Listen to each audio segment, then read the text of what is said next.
Hello everyone, आप सभी को गुरु पूर्णिमा की बहुत बहुत बधाई। गुरुर ब्रह्मा गुरुर विष्णु गुरुर्देवो महेश्वरा, गुरु साक्षात परम ब्रह्म, तस्मै श्री गुरुवे नमः, तस्मै श्री गुरुवे नमः। हैप्पी गुरु पूर्णिमा। आप सभी को गुरु पूर्णिमा के अवसर पर बहुत बहुत शुभकामनाएं। आज मैं आपको बताना चाहती हूँ कि आखिर गुरु पूर्णिमा क्यों मनाई जाती है। यह पावन दिन हमारे अंदर एक ऊर्जा का भाव, श्रद्धा का भाव, आदर का भाव क्यों भर देता है, इसलिए इसकी महिमा को जानना आवश्यक है।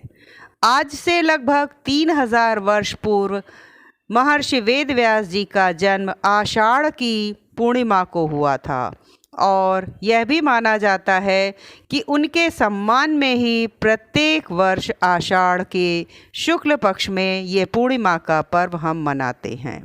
कुछ वर्षों के बाद जब वे बहुत ज्ञानी हो गए, परम ज्ञानी, उन्होंने बहुत ज्ञान प्राप्त कर लिया।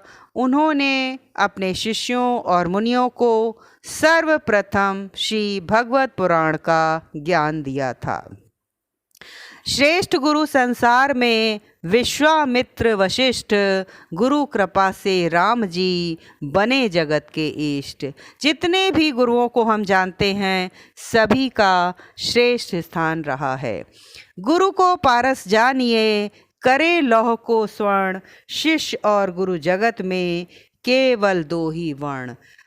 अगर हमने आरुणि की भक्ति देखी है तो आरुणि की गुरु भक्ति से भी हमने शिक्षा पाई है। कबीर जैसे संत ने भी गुरु महिमा का गुणगान किया है। गुरु के लिए जितना भी कहा जाए वह कम है। गुरु आपके उपकार का कैसे चुकाऊं मोल, लाख कीमती धन भला, गुरु है सबसे अनमोल।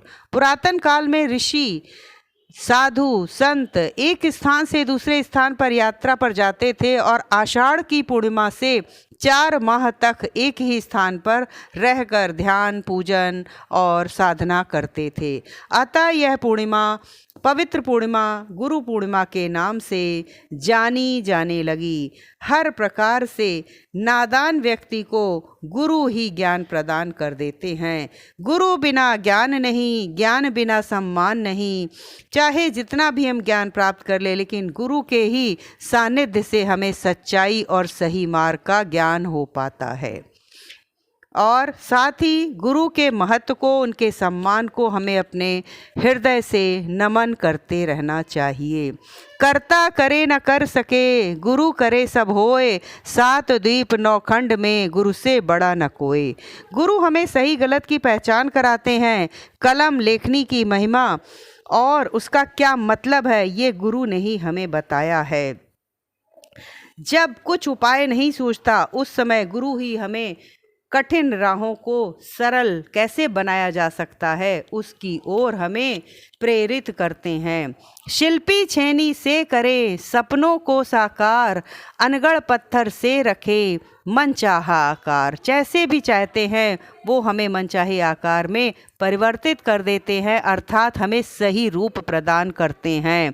माटी रखकर चाक पर घड़ा गढ़े कुम्हार, श्रेष्ठ गुरु मिल जाए तो शिष्य पाए संस्कार। अंततः मैं यही कहना चाहूँगी कि गुरु को हर व्यक्ति सम्मान देता है, क्योंकि वास्तव में गुरु ही इंसान को इंसान बनाता है। ऐसे गुरुओं को शत शत प्रणाम। 2 पंक्तियों के साथ मैं अपनी वाणी को विराम देना चाहूँगी कि माटी से मूरत गढ़े, सद्गुरु फूंके प्राण, अपूर्ण को पूर्ण करे, भवसागर से देता त्राण। धन्यवाद।